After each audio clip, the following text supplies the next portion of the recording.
बिस्मिल्लाहिर्रहमानिर्रहीम। अस्सलाम वालेकुम दोस्तों, उम्मीद करता हूँ आप सब खैरियत से होंगे। दोस्तों आज मैं बना रहा हूँ मटन कढ़ाई। बहुत ही इजी है बनाने में। तो पहली बार मेरे यूट्यूब चैनल में आए तो प्लीज़ सब्सक्राइब करें, लाइक करें, बेल आइकन को प्रेस करें कि हर आने वाली वीडियो आप तक जल्दी पहुँच जाए। तो यहाँ मैं बनाना शुरू करता हूँ।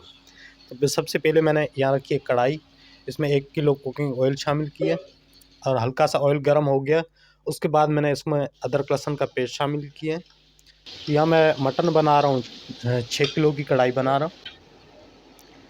तो हल्का सा अदरक लहसुन ब्राउन हो गया। उसके बाद मैंने ये 6 किलो मटन इसमें शामिल किया है। अब मटन को मैंने मिक्स कर लिया है। मिक्स करने के बाद इसको मैंने 25 मिनट के लिए हल्की आंच पे चढ़ा देना है। हाफ कुकिंग करनी है हल्की आंच पे। 25 मिनट के लिए मैंने इसको हल्की आंच पे चढ़ा दिया है।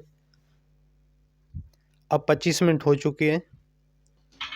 तो अब गोश्त का पानी खुश्क हो चुका है। तो अब इसमें मैंने टमाटर शामिल करने हैं। तो 6 किलो मेरे पास मटन था और मैंने इसमें 3 किलो टमाटर शामिल किए। अगर आप ज़्यादा ग्रेवी रखना चाहें तो इसमें टमाटर ज़्यादा भी डाल सकते हैं।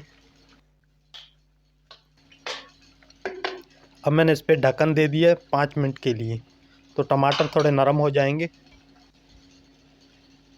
तो 5 मिनट के लिए मैंने इस पर ढक्कन दिया था, तो टमाटर नरम हो चुके हैं। टमाटरों ने पानी छोड़ दिया।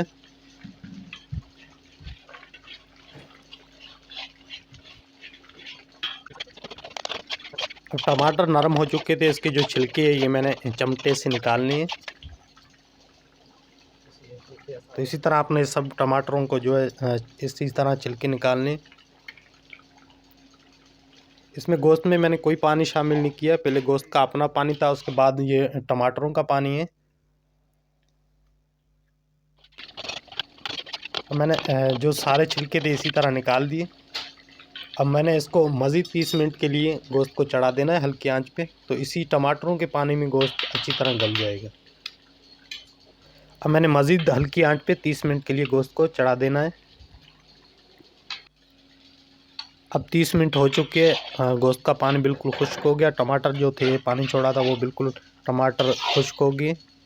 अब मैंने इसमें मसाले शामिल करने हैं।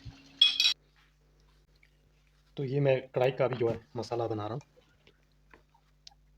ये 1/2 चम्मच लाल मिर्च, 1/2 चम्मच काली मिर्ची,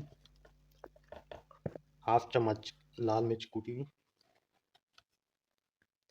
1 चम्मच धनिया पाउडर, 1 चम्मच ज़ीरा पाउडर, 1/2 चम्मच से कम मैंने ये गरम मसाला लिया, 1 चम्मच हल्दी, 1.5 चम्मच मैंने ये नमक इसमें शामिल किया। अब मैंने कढ़ाई में मसाला शामिल करना है। मसाला शामिल करने के बाद मैंने इसको मज़ीद 10 मिनट भुनाई करनी है कढ़ाई की। अब 10 मिनट हो चुकी है। तो इसमें सूखा धनिया और ज़ीरा शामिल करूँ। ज़ीरे को और धनिया को अच्छी तरह से कूट के मैं इसमें शामिल कर रहा हूँ। इसकी बहुत अच्छी खुशबू आती है, अच्छा जायका बनता है इससे।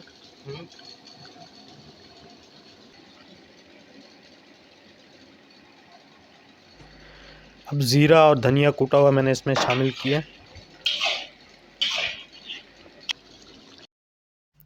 अब मैं ये हरा मसाला शामिल कर रहा हूँ। तो अभी कढ़ाई माशाल्लाह बिल्कुल रेडी है। तो उम्मीद करता हूँ आपको मटन कढ़ाई की रेसिपी बहुत अच्छी लगी होगी। तो पहली बार मेरे यूट्यूब चैनल में आए तो प्लीज़ सब्सक्राइब करें, लाइक करें, बेल आइकन को प्रेस करें कि हर आने वाली वीडियो आप तक जल्दी पहुँच जाए। तो फिर मिलते हैं इंशाल्लाह नेक्स्ट वीडियो के साथ। अल्लाह हाफिज़।